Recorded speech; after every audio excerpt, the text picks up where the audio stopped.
Spain की राजधानी Madrid से रवाना हुई एक फ्लाइट को सोमवार को ब्राजील में इमरजेंसी लैंडिंग करानी पड़ी। ये विमान मैड्रिड से उरुग्वे की उड़ान पर था, लेकिन भीषण टर्बुलेंस में फंस गया। एयर यूरोपा के इस विमान में टर्बुलेंस में फंसने से 30 यात्री घायल हुए हैं। विमान में हालात बिगड़ता देख उसे ब्राजील के नाताल हवाई अड्डे पर लैंड कराया गया। टर्बुलेंस में फंसे विमान का वीडियो सोशल मीडिया पर शेयर किया जा चुका है। इस वीडियो में एक यात्री विमान के लगेज कंपार्टमेंट में फंसा दिख रहा है, जिसे कुछ लोग बाहर निकाल रहे हैं। कहा जा रहा है कि टर्बुलेंस की वजह से विमान की कई सीट उखड़ गई और विमान की छत को भी नुकसान पहुंचा। इस दौरान कई लोगों को गंभीर चोट भी लगी है। ब्राजील में विमान लैंड करने के बाद घायलों को अस्पताल में भर्ती कराया गया और पैसेंजर्स को उरुग्वे रवाना करने के लिए दूसरे विमान की व्यवस्था की गई। अब ये भी जानना आपके लिए जरूरी है कि जिस टर्बुलेंस का जिक्र मैं कर रहा हूं वो टर्बुलेंस होती क्या है।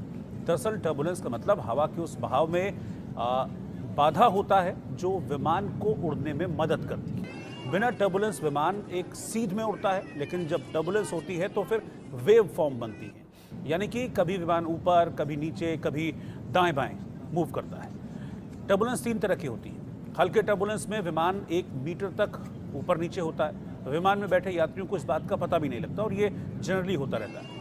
मीडियम टर्बुलेंस में विमान 6 मीटर तक ऊपर नीचे हो जाता है, जो विमान के अंदर बैठे हुए पैसेंजर्स को महसूस होता है। हालांकि मीडियम टर्बुलेंस में भी विमान के अंदर किसी तरह की परेशानी नहीं होती है। तीसरा गंभीर टर्बुलेंस होता है, जिसमें ये जहाज 30 मीटर तक ऊपर नीचे हो जाता है। पर अगर सीट बेल्ट नहीं लगी है तो फिर यात्री उछलकर गिर सकते हैं, विमान की छत से टकरा सकते हैं, हादसे का शिकार हो सकते हैं।